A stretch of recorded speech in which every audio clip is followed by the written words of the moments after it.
तो आज की वीडियो में आप जानेंगे कि साल 2024 में जितिया कब है, अष्टमी तिथि का प्रारंभ कब होगा, समापन कब होगा, व्रत हमें कब धारण करना है और इस व्रत के नियम क्या होते हैं। नहाय खाए से लेकर पारण तक की संपूर्ण जानकारी आपसे शेयर करूंगी। इसके साथ ही इस व्रत में कुछ नियम ऐसे भी होते हैं जो कि जिनकी सास है उनके लिए अलग होते हैं और जिनकी सासू माँ नहीं है उनके लिए कुछ नियम अलग होते हैं। तो ये सारी जानकारी आपको आज की वीडियो में शेयर करने वाली हूँ, इसलिए वीडियो को अंत तक जरूर देखिए।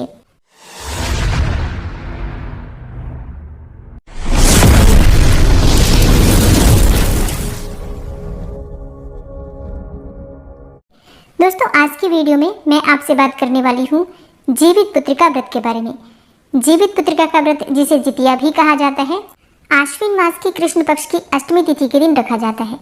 पितृपक्ष में आता है ये व्रत और ये व्रत किया जाता है संतान की लंबी आयु के लिए, पितरों के आशीर्वाद की प्राप्ति के लिए।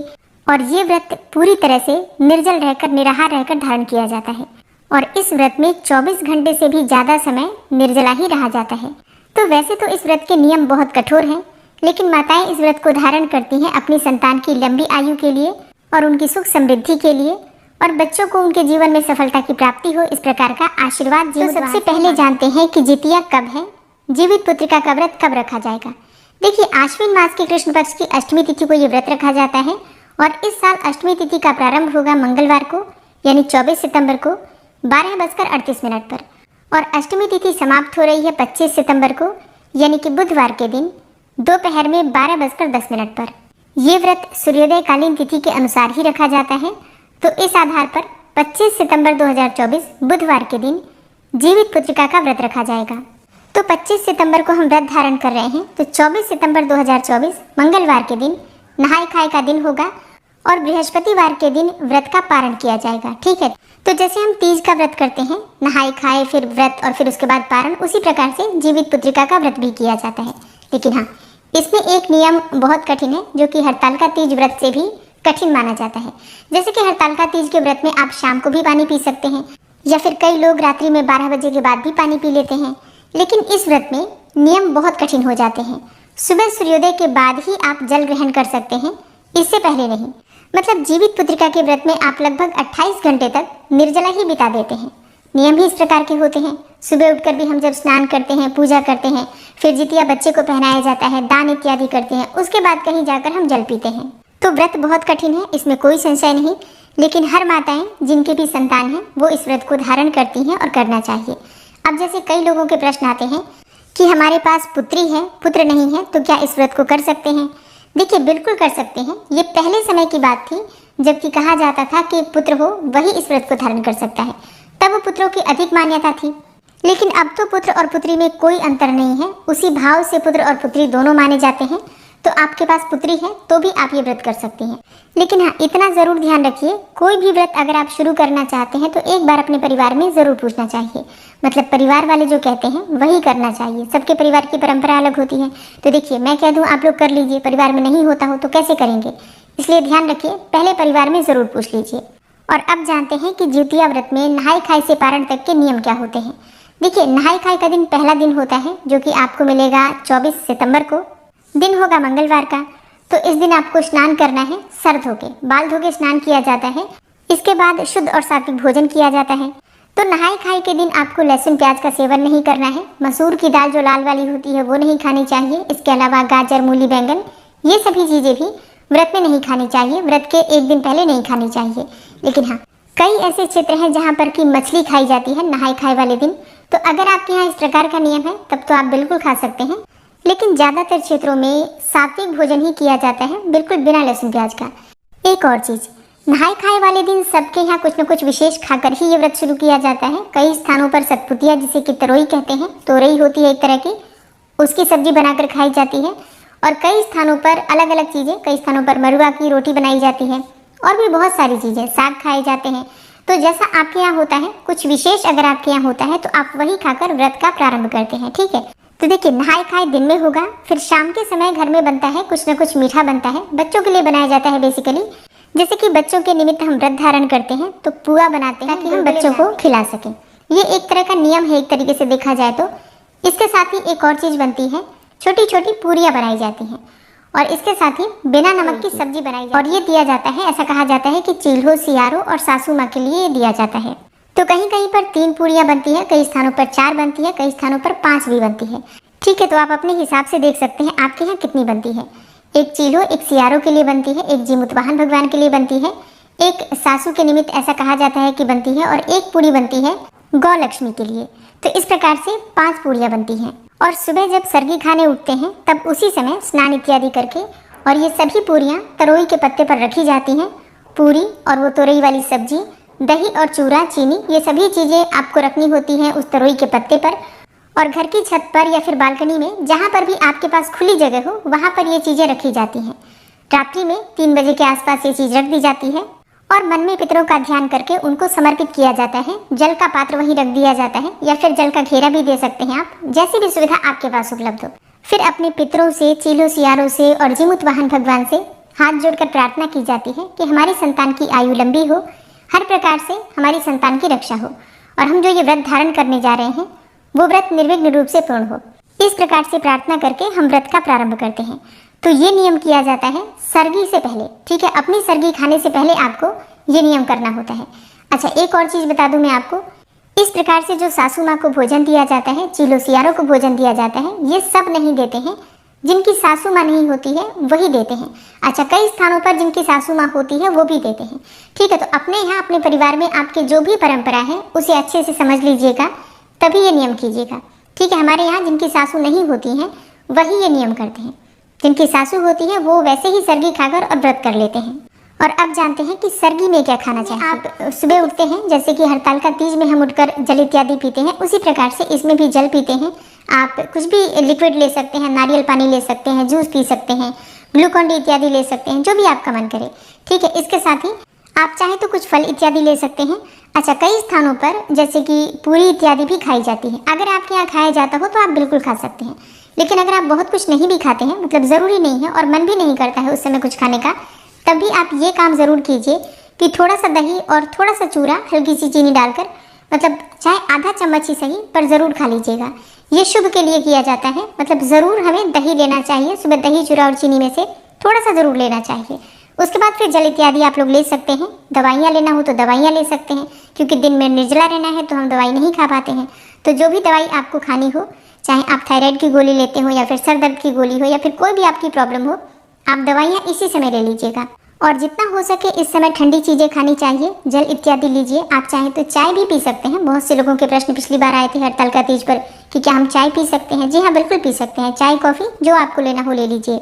एक और चीज़, आप अगर सरगी लेने से पहले स्नान कर लेते हैं तो अत्यंत ही श्रेष्ठ होगा। मान लीजिए आप सरगी लेने के पहले स्नान नहीं भी कर पाते हैं तो भी हाथ पाँव मुँह धोकर वस्त्र अवश्य बदल लीजिए। और जब आप सरगी खा लेते हैं तो उसके बाद से दांत साफ अवश्य कर लीजिए, ब्रश कर लीजिए, दातुन कर लीजिए, जो भी आपके पास उपलब्ध हो। जैसे कि कई लोगों के प्रश्न आते हैं कि हमारे घर के आसपास दातुन नहीं मिल पाता है, तो ऐसे में नया ब्रश रखिए। मतलब जिस ब्रश का आपने प्रयोग ना किया हो, एक नया ब्रश ले लीजिए और जब आप सरगी खा लेते हैं तो उसी से ब्रश कर सकते हैं, कोई दिक्कत नहीं है। देखिए, जैसी हमारे पास उपलब्धता होती है, नियम पालन उसी अनुसार किया जाता है। तो अगर दातुन नहीं मिल पाता है तो बिल्कुल आप ब्रश कर सकते हैं, लेकिन दांत अवश्य साफ कर लीजिए। कुछ भी अनाज इत्यादि दांत में ना लगा रहे, क्योंकि आपका व्रत फिर खंडित हो सकता है। अगर उस समय, मतलब व्रत के समय हमारे मुंह में किसी भी प्रकार से अनाज का अनुभव हो जाता है तो व्रत खंडित माना जाता है। तो इस बात का आप लोग ध्यान रखिएगा। तो ये तो हो गए नहाए खाए और सरगी के नियम। इसके बाद फिर स्नान इत्यादि करके और हम व्रत का संकल्प लेते हैं, पूजा करते हैं। अपने घर में जो नित्य की पूजा है वो कर लीजिए, व्रत का संकल्प ले लीजिए। भगवान जीमूत वाहन से, अपने पितरों से, चील्हो सियारों से सबसे प्रार्थना कर लीजिए कि आपका ये व्रत निर्विघ्न पूर्ण हो, व्रत में किसी प्रकार की विघ्न बाधा ना आए, कोई भूल चूक जाने अनजाने हमसे हो जाए तो उसे क्षमा करें। इस प्रकार से प्रार्थना करने के बाद आपके व्रत का प्रारंभ हो जाता है। यहाँ एक और चीज़ बताना चाहूँगी, ये जरूरी नहीं है कि आप हाथ में जल और अक्षत लेकर ही व्रत का संकल्प करें, बल्कि पूजा करते समय मानसिक रूप से हाथ जोड़कर अपने व्रत का संकल्प ले लीजिए। इसके बाद दिन में हमें निर्जला व्रत रहना होता है और शाम के समय जीमूत वाहन भगवान की पूजा की जाती है, कथा सुनी जाती है। तो पूजा विधि की वीडियो आपको आगे मिल जाएगी। और हाँ, एक और चीज़, शाम के समय जितिया नहीं पहना जाता है, जितिया हम सुबह ही पहनते हैं। अच्छा, कई स्थान ऐसे हैं जहाँ पर जितिया पहना भी नहीं जाता है, तो ये भी आप लोग ध्यान रखिएगा कि आपके यहाँ क्या होता है। कई स्थान ऐसे हैं जहाँ पर कि सोने का जितिया धारण किया जाता है, कई स्थानों पर सोने का जितिया नहीं भी सहता है, वो लोग धागा ही पहनते हैं। तो सभी चीज़ें अपने घर में, अपने परिवार में पूछ कर ही करिएगा आप लोग। देखिए, बहुत सारे जो व्रत हैं वो पारंपरिक चलते हैं, पीछे से जिस प्रकार हमारे पूर्वजों ने किया है हम उसी प्रकार करते हैं। तो इसमें इस नियम में किसी प्रकार का हमें अंतर नहीं करना चाहिए, जैसा परिवार वाले करते हैं उसी प्रकार से करना चाहिए। शाम की कथा सुनने के बाद भी आप जल ग्रहण नहीं करते हैं, इस बात का आपको ध्यान रखना है। अगले दिन ही जल पीना है। फिर अगले दिन ब्रह्म मुहूर्त में उठकर नित्य कर्मों से निवृत्त होकर स्नान कर लीजिए और इसके बाद घर में जो पूजा करना है पूजा कर लीजिए। फिर बच्चों के सिर में तेल लगाना होता है, थोड़ा सा तेल बच्चों के सिर में जरूर लगाना चाहिए। फिर आप अपने सिर में भी थोड़ा सा तेल लगा लीजिए और थोड़ा सा सिंदूर लगा लीजिए। अच्छा, इस समय जो सिंदूर लगता है सिंदूरे में से लगता है, मतलब सिंदूरा जो आपका है शादी वाला, उसी में से सिंदूर लगाया जाता है।